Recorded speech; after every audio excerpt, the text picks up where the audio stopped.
যুক্তরাষ্ট্র এবার যা জানিয়ে গেল, বিশেষ করে যুক্তরাষ্ট্রের যে একটা উচ্চ পর্যায়ের প্রতিনিধি দল বাংলাদেশ সফর করে গিয়েছে, যে প্রতিনিধি দলটার মধ্যে একটা পারফেক্ট কম্বিনেশন ছিল, বিভিন্ন সেক্টরের লোক ছিল, বিশেষ করে 3 সেক্টরে 3 জন লোক। তারা এবার এসে যা জানিয়ে গেল, যেসব তথ্য এখন আসছে, সেটা আওয়ামী লীগের আসল জায়গায় হাত দেওয়া হবে। এবং এই যে যুক্তরাষ্ট্র গণতন্ত্র চায়, ভোটাধিকার চায়, কিন্তু হচ্ছে না, সরকার ভ্যালু দিচ্ছে না। তারা সংলাপ চায়, মানবাধিকার চায়, কিন্তু আওয়ামী লীগ সরকার ভ্যালু দিচ্ছে না, যুক্তরাষ্ট্রকে তুচ্ছ তাচ্ছিল্য করে উড়িয়ে দিচ্ছে। মানে যুক্তরাষ্ট্রের প্রত্যাশা পূরণ হয়নি, হচ্ছে না। হ্যাঁ, যুক্তরাষ্ট্র যে সব কিছু তাদের ইনস্ট্রুমেন্ট ব্যবহার করা হয়ে গিয়েছে আর পারবে না সেটা নয়, সামনে অনেক সুযোগ আছে, অনেক পট পরিবর্তন, অনেক কিছু হতে পারে, কিন্তু এখন পর্যন্ত তো হয়নি। যুক্তরাষ্ট্রের প্রত্যাশা পূরণ হয়নি, ভোটাধিকার মানবাধিকার প্রতিষ্ঠিত হয়নি। এর পেছনে মূল সমস্যাটা কি? উত্তর হচ্ছে ভারত। আর আমাদের বর্তমান বিশ্ব বাস্তবতায়, বিশেষ করে Palestine crisis, Palestine Israel crisis শুরু হওয়ার পর, ইউক্রেন রাশিয়া ওয়ার শুরু হওয়ার পর ভারতকে আরও বেশি দরকার যুক্তরাষ্ট্রের, অথবা যুক্তরাষ্ট্রের যে ইন্দো প্যাসিফিক স্ট্র্যাটেজি রয়েছে টু কন্টেইন চীন, তাতে তো ভারতকে দরকারই। এখন ভারতকে গ্রেটার স্কেলে যুক্তরাষ্ট্রের দরকার হওয়ার কারণে বাংলাদেশে যুক্তরাষ্ট্রের যে প্রত্যাশা, সেটা অনেক কিছুই যুক্তরাষ্ট্র পূরণ করতে পারেনি। এটা একেবারেই সহজ উত্তর, আপনারা সবাই জানেন। দর্শক, মানব জমিনের একটা রিপোর্ট, বাংলাদেশ ইস্যুতে ভারতের সঙ্গে ভিন্ন মতের কথা জানিয়ে গেল মার্কিন প্রতিনিধি দল।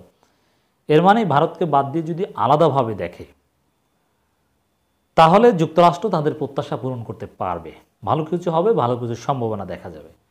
ভারতকে সাথে নিয়ে বাংলাদেশ ডিল করতে চাইলে কশ্চিনকালেও বাংলাদেশে গণতন্ত্র, সুশাসন এবং মানবাধিকার প্রতিষ্ঠা সম্ভব নয়। কারণ ভারত অন্ধভাবে আওয়ামী লীগকেই রাখবে, কোনো গণতন্ত্র নাই ভারতের দৃষ্টিতে। আওয়ামী লীগকে ক্ষমতা রাখার জন্য যা করার দরকার ভারত সেটা করবে। অতএব বাংলাদেশে যদি গণতন্ত্রায়ন করতে হয় বা গণতন্ত্র পুনঃপ্রতিষ্ঠা করতে হয়, তাহলে ভারতের সাথে যুক্তরাষ্ট্রকে ভিন্ন মত পোষণ করেই করতে হবে। অতএব এই খবরটা ইম্পর্টেন্ট, এটা অবশ্যই ভালো কিছু নেই যদি এটা সত্য হয়ে থাকে। মানে যেটা খবরে আসছে যে বাংলাদেশ ইস্যুতে ভারতের সঙ্গে ভিন্ন মতের কথা জানিয়ে গেল মার্কিন প্রতিনিধি দল। এই ভিন্ন মতের কথা যদি কাজে পরিণত হয়, যে ভিন্নভাবে কাজ করে, ভারত যা বলবে সেটা নয়, এবং তার যথেষ্ট কারণ রয়েছে, যুক্তরাষ্ট্র সেটা করতে পারে। কারণ ভারত আসলে, যুক্তরাষ্ট্র বাংলাদেশে নির্বাচনের পর ভারতের হাতে দায়িত্ব দিয়েছে যে চীনের প্রভাব যেন বাংলাদেশে কমে, এবং চীনের প্রভাব কমাতে গিয়ে যুক্তরাষ্ট্র টের পাচ্ছে যে উল্টো অ্যাকশন হচ্ছে। উল্টো অ্যাকশনটা কি? যেমন বাংলাদেশের জনগণ ভারতের প্রতি এতটাই ক্ষুব্ধ, রাজনৈতিক দলগুলো এবং জনগণ, ইন্ডিয়া আউট প্রোগ্রাম এতটাই পপুলারিটি পাচ্ছে, এবং মালদ্বীপ এটা একটা এক্সাম্পল যুক্তরাষ্ট্রের সামনে, যে ভারত বিরোধিতার দৃষ্টিভঙ্গি থেকে কিনা আবার বাংলাদেশের জনগণ, রাজনৈতিক দলগুলো চীনের দিকে ঝুঁকে। আবার যেহেতু আওয়ামী লীগকে ভারত কবজা করে ফেলছে, চীনকে তেমন স্ট্র্যাটেজিক ইম্পর্টেন্স দিতে পারছে না আওয়ামী লীগ, তো চীন ক্ষুব্ধ হতে পারে আওয়ামী লীগের প্রতি। এজন্য চীনও বিএনপি বা বিরোধী দল জনগণের সাথে যোগাযোগ রক্ষা করতে পারে, বাড়াতে পারে। তো এতে আবার এই যে ভারতকে দায়িত্ব দেওয়া, ভারতকে সাথে নিয়ে চলা বাংলাদেশে, এতে যুক্তরাষ্ট্রের যে মূল উদ্দেশ্য চীনকে কন্টেইন করা, সেই উদ্দেশ্য ব্যাহত হতে পারে। কী জন্যে? বাংলাদেশে প্রচণ্ড ভারত বিরোধী মানসিকতা থাকার কারণে জনগণ এবং রাজনৈতিক দলগুলোর মধ্যে। অতএব এই দিক বিবেচনায় ভারতকে বাদ দিয়ে যুক্তরাষ্ট্র নিজেদের দৃষ্টিভঙ্গিতে কাজ করার একটা চিন্তা থাকাটাই স্বাভাবিক, কারণ ভারতকে নেওয়া এখানে একটা ঝুঁকিপূর্ণ। এই যে যেমন মালদ্বীপে ভারত বিরোধিতা করতে গিয়ে জনগণ চীনকে সমর্থন করেছে, চীনপন্থীদেরকে নির্বাচিত করেছে। তাই বাংলাদেশে ভারতকে খেদানোর জন্য চীনের সাথে হাত মেলাতে জনগণ দ্বিধাবোধ করবে না, এটা যুক্তরাষ্ট্র হয়তো মনে করে। এবং ইটস ট্রু, চীনের প্রতি কিন্তু এরকম ক্ষোভ নেই। দেখেন, এমনকি যুক্তরাষ্ট্রের চাইতে চীনের প্রতি ক্ষোভ কম। সাধারণ মানুষ চীনকে গালি দেয় না। চীনে কিছু সমস্যা আছে, চীনে গণতন্ত্র নেই, মত প্রকাশের স্বাধীনতা নেই, কোনো প্রদেশে মুসলমান নির্যাতন আছে, অ্যাবসলিউটলি রাইট। কিন্তু যেহেতু চীনের ভিতরে খবর অনেকে আসে না, অথবা চীন ওই অর্থে বিশ্বব্যাপী নেতৃত্ব দিতে পারছে না বা এখন পর্যন্ত সেই সক্ষমতা অর্জন করেনি, এসব কারণে চীনের বদনাম বাংলাদেশে কম। দেখেন বাংলাদেশের মানুষ কোন কোন দেশকে গালি দেয়। বাংলাদেশের 90-95% মানুষ ভারতকে গালি দেয়। যুক্তরাষ্ট্রকে গালি দেওয়ার লোকের অভাব নেই, আছে। কারণ যুক্তরাষ্ট্র পৃথিবীর বিভিন্ন জায়গায় আকাম কুকাম করেছে, ইরাক, ইরান বিভিন্ন জায়গায় অনেক অপকর্ম করেছে। এজন্য যুক্তরাষ্ট্রকে অনেক মানুষ গালি দেয়। এমনকি ইসলামপন্থীরা অনেকে দেখতে পারে না, হুজুররা দেখতে পারে না, অনেক কিছুই করেছে, আফগান ইস্যুতে নানান কাহিনীতে। কিন্তু চীনের প্রতি খুব কম। তো এজন্যে বাংলাদেশের জনগণ, রাজনৈতিক দলগুলো যদি চীনপন্থী হয়ে যায় ভারতকে ঠেকানোর জন্য, আওয়ামী লীগকে ঠেকানোর জন্য, অবাক হওয়ার মতো থাকবে না।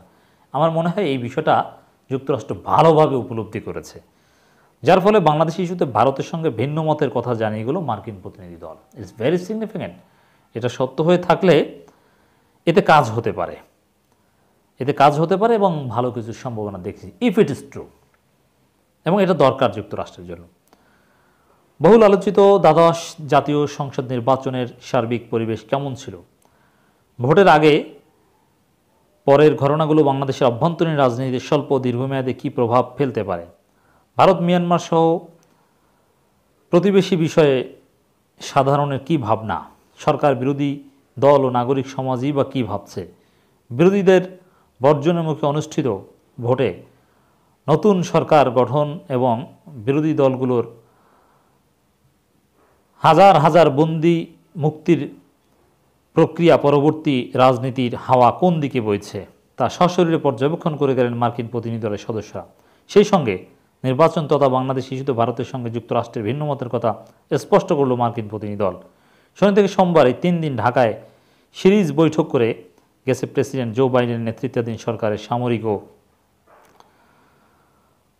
বেসামরিক নেতৃত্ব এবং দাতব্য সংস্থার 3 জ্যেষ্ঠ কর্মকর্তা সমন্বয়ে গঠিত ওয়াশিংটন এভালুয়েশন টিম। সংশ্লিষ্টরা বলছে, বাংলাদেশ ইস্যুতে ওয়াশিংটন ও দিল্লির মধ্যকার ভিন্ন মতের বিষয়টি নাগরিক সমাজ এবং বিএনপির সঙ্গে প্রতিনিধি দলের উভয় বৈঠকে আলোচনা হয়। বিএনপি নেতৃত্বে দুর্বলতা আলোচিত 28 অক্টোবরের পরবর্তী বিএনপির হরতাল কর্মসূচি নিয়ে বিভ্রান্তি, ভোট বর্জন কর্মসূচি কেবলমাত্র লেফটের বিধানে সীমাবদ্ধ রাখাসহ নেতৃত্বে দুর্বলতা এবং কর্মসূচি নিয়ে নেতাদের মধ্যে সমন্বয় না থাকার বিষয়টি ঘুরে ফিরে আলোচনা এসেছে বলে নিশ্চিত হয়েছে মানবজমিন। মানবজমিনের ডিপ্লোম্যাটিক করেসপন্ডেন্টের সোর্স অনেক স্ট্রং, অনেক কিছু বের করতে পারেন। তো এই এক্সক্লুসিভ তথ্যগুলো মানবজমিন বের করেছে। It's very significant. এর মানে ভারতের সাথে যুক্তরাষ্ট্র দ্বিমত পোষণ করতে বাধ্য।